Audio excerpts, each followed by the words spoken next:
Aqui quem fala é Thiago Rocha, eu faço licenciatura em História e uma maneira de uma pessoa formada ou pessoas formadas na minha área de ajudar a minha região, eu queria que seja da seguinte forma. O bairro da Liberdade, aqui em São Paulo, ele sofreu e vem sofrendo um processo de apagamento histórico através da exaltação da cultura japonesa em detrimento da cultura africana e da cultura indígena que lá já havia, e também em detrimento das culturas chinesas e coreanas que vieram junto no processo de migração, só que em menor número. O que acontece? O bairro da Liberdade ele já era ocupado pelos indígenas antes mesmo da chegada dos europeus. Depois da colonização foi conhecido como bairro da Forca, porque lá eram enforcados os criminosos, que geralmente eram escravos, que fugiam ou cometiam crimes contra os seus senhores. E posteriormente ficou conhecido como bairro da Liberdade. Mas, e aí depois, a partir dos anos 40, através da chegada dos imigrantes japoneses, usaram disso para apagar a história que havia se constituído lá nos séculos anteriores. E eu não gosto de chamar isso de um problema, mas eu prefiro usar contradição entre culturas. Por quê?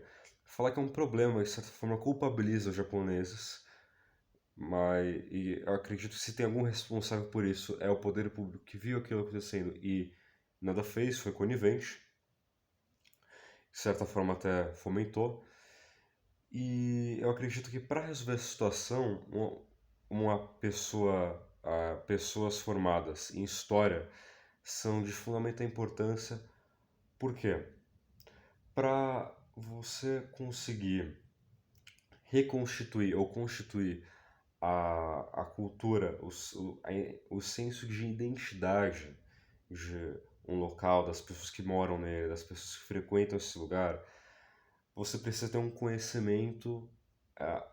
um conhecimento profundo sobre a história daquele lugar, a história daquelas pessoas, para conseguir criar esse senso coletivo de identidade. E no caso da liberdade, é um desafio muito grande, por quê? Porque lá não é só uma cultura. Lá é cultura indígena, cultura africana, cultura japonesa, coreana e chinesa. Então, tendo isso em mente, uma pessoa formada em história seria importante, e o que eu acredito que seria bom que para resolver essas contradições.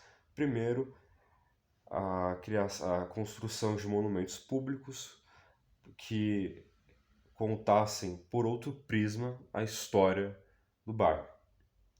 Além disso, a inclusão no currículo didático das escolas da cidade da história desse bairro ou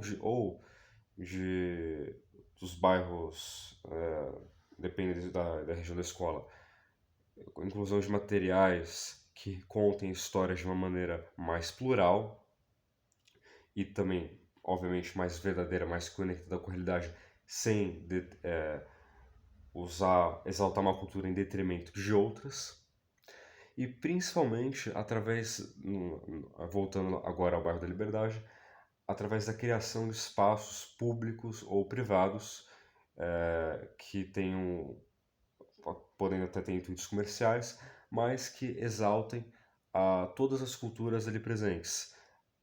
De preferência de uma maneira que mescla essas culturas, que faça as culturas interagir umas com as outras, de uma forma que as pessoas tenham não só um senso de que essas culturas estão lá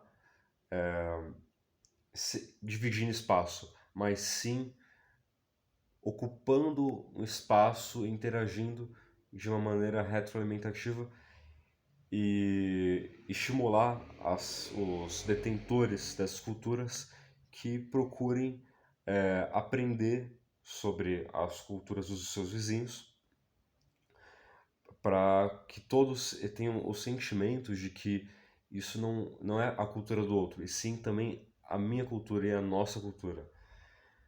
E eu acredito que um bom jeito de fazer isso também é através de parcerias público-privadas, é, como eu falei, visando o comércio, e exemplos de lugares como esses, restaurantes, museus, cinemas, é, lojas, galerias, que, é, que exaltem não só a cultura japonesa ou asiática, mas também as culturas que lá haviam.